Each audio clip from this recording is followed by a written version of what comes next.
Welcome back to the Valhalla Hills. In our last video we introduced you to your settlements and your Vikings. This video is about the dangers they will face. Your Viking stats. Your Vikings will try to eat and go to sleep whenever they feel the need for it. Every Viking has stats for saturation and energy. These meters drop continuously and determine when the units seek food or a place to sleep. A Viking without a tent or hut will settle for just a place under a tree.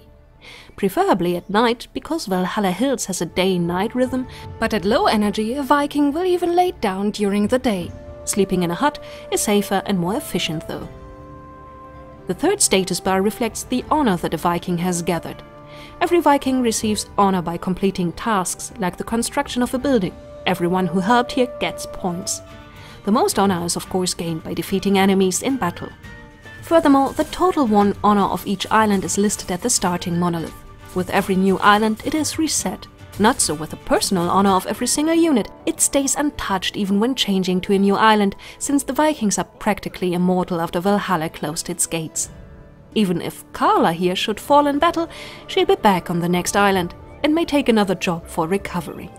Fights and portals. Wildlife and randomly distributed supernatural enemies render an island an unsafe place. If you decide to construct facilities close to enemies, your workers will be attacked. Take countermeasures by building military camps. In these camps you can decide with a click how many units of which type you'd like to recruit. Subsequently, Vikings will trail to your camp. They will craft the weapons you ordered or get them from a craftsman as long as they can find the necessary materials or facilities in reach of the camp. You will want to keep in mind that war camps are movable, so you will be able to strategically move them to the vicinity of the necessary raw materials.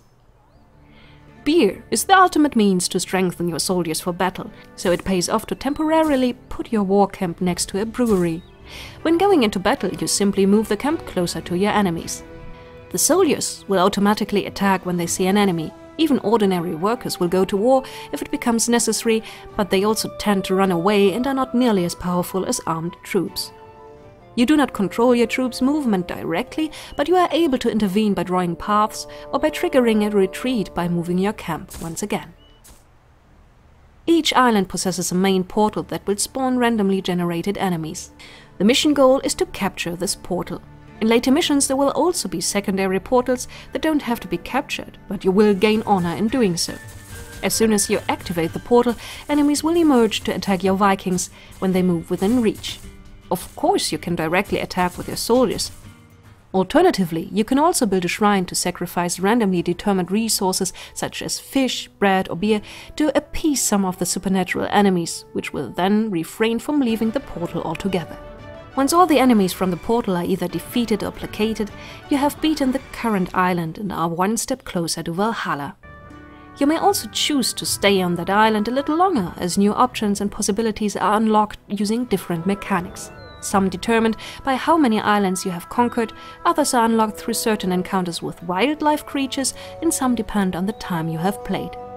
Thus you are able to determine which inventions and possibilities will be ready to use for your Vikings when they drop down from the skies on the next island. Of course, the achievements and unlocks are always transferred to the new island.